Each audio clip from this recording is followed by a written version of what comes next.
What if I told you there's a technology on the horizon that could let us build pretty much anything, from medicine to starships, literally from the atoms up? A technology so powerful it could totally remake our economy, our society, and yeah, even our future in the cosmos. Well, today, we're diving deep into that very idea, molecular manufacturing. And it's moving from science fiction to scientific fact a lot faster than you might think. So here's what we're going to cover. First, we'll get into the incredible promise of building with atoms. Then we'll break down how it actually works, the nuts and bolts. After that, we'll look at the geopolitical forces that are hitting the accelerator on all this. We'll also explore a wild idea for how to govern a world of near infinite stuff. And finally, we'll look up to the stars and see how this changes everything for space. All right, let's kick things off with the big, grand vision. What does a future built with atomic precision actually look and feel like? Seriously, just think about it. What if you had a machine, maybe right on your desk, that could create a flawless diamond, a supercomputer more powerful than anything today, or a custom medical device that saves a life just by telling it how to arrange the atoms? We're not talking about your hobbyist 3D printer making little plastic toys. No, this is about constructing incredibly complex, fully functional products with absolutely zero waste, zero defects, and eventually at almost zero cost. The official name for this whole idea is molecular manufacturing, or just MM for short.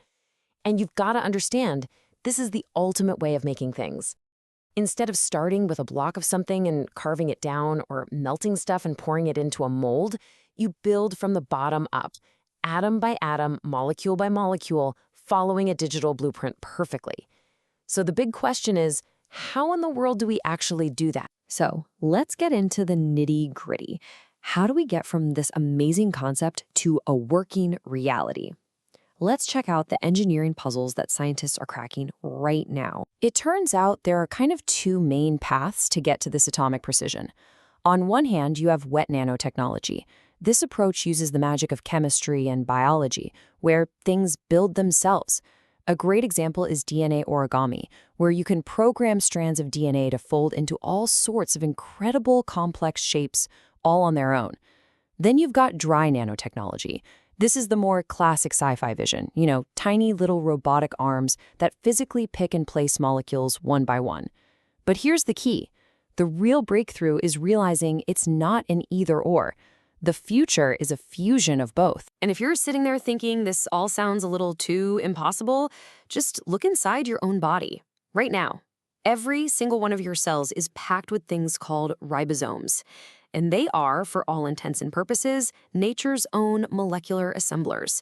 They read instructions from RNA and build the complex proteins that make you, molecule by molecule with a precision that is just breathtaking. Nature figured this out billions of years ago. We're just finally learning how to build our own versions. Now, for a long time, some very smart people raised some big objections.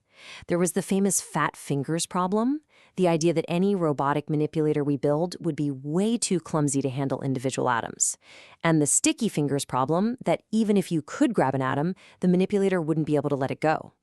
These were seen as deal breakers. But as we just saw, nature's ribosomes prove it's possible. And even better, a lot of the modern approaches, like guided self-assembly, kind of just sidestep these problems altogether by letting chemistry do the delicate work for us. But the thing that's really, really unlocking all of this right now, sheer computational power. Take a look at this number, 4 billion. That's not just a random number. There's a new AI model out there, Allegro FM, that can simulate the interactions of over 4 billion atoms in real time. This is absolutely massive. It means scientists can now design, build, and test these molecular machines and reactions inside a computer before they ever have to build one in a lab.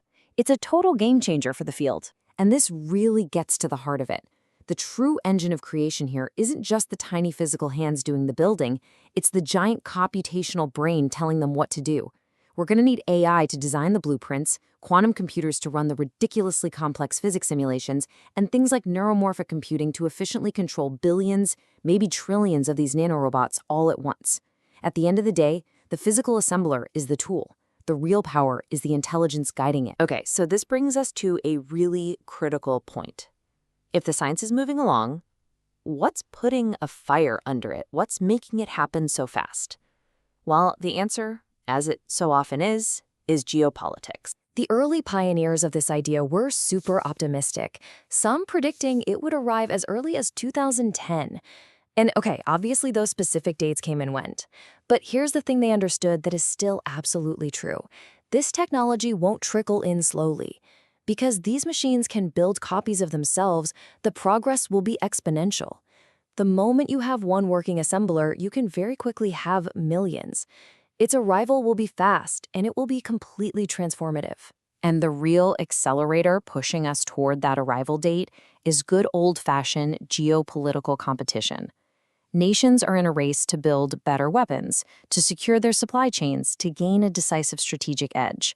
And to do that, they are pouring unbelievable amounts of money into advanced manufacturing.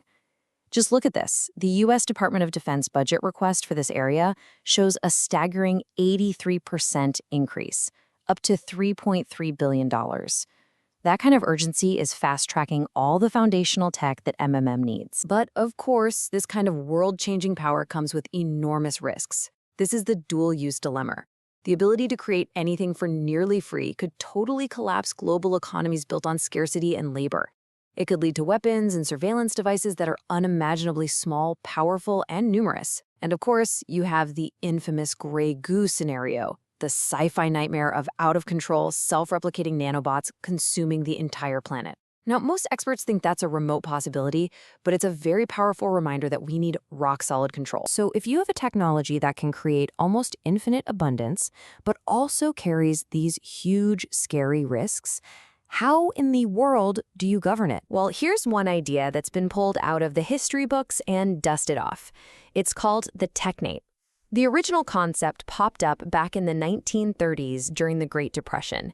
It was a vision for a society run by engineers and scientists who would manage resources based on things like energy, the actual cost to produce something, instead of a chaotic, fluctuating price system. It was an attempt to apply logic and science to manage society itself. Now, let's be clear. The old technate concept was pretty scary to a lot of people. It sounded a bit like a dictatorship of unelected experts, and nobody wants that. But a modern, revised version could be very different. You could imagine a system where technical experts provide the best data-driven advice possible, but the final decisions are still made with strong democratic oversight, maybe even using new tools like decentralized autonomous organizations or DAOs to keep everything transparent and accountable to the public. A technology like this would completely flip the global economy on its head. I mean, think about it. We would basically stop shipping heavy physical things across oceans. Instead, we would just send the digital blueprints, the information. All of a sudden, value isn't in the raw materials or the factory labor anymore. The value is in the quality and elegance of the design itself, which could then be built locally, on demand, anywhere in the world with the right machine. And this is where a lot of that Web3 technology you hear about could become incredibly useful. You could use a blockchain to create an unchangeable public record of who designed a molecular blueprint, solving intellectual property issues. You could use smart contracts to automatically enforce quality control checks. Immutable ledgers could track every bit of raw material for safety. And you could even use DAOs to allow entire communities to democratically own and operate their local nanofactories, deciding together what to build for the common good. So, we've talked about how to build this future and how we might govern it here on Earth. For our last section, let's look up. Let's talk about the ultimate application, taking humanity to the stars. You know, the single biggest thing holding back space colonization is the absolutely insane cost of launching every single screw, panel, and food packet from Earth. But what if you didn't have to? What if you could just land on Mars, scoop up the local dust and rock, and turn it directly into habitats, tools, rovers, and life support systems? There's a fantastic term for this. In situ resource utilization, or ISRU. It's a fancy way of saying living off the land. And molecular manufacturing is the technology that makes true advanced ISRU possible.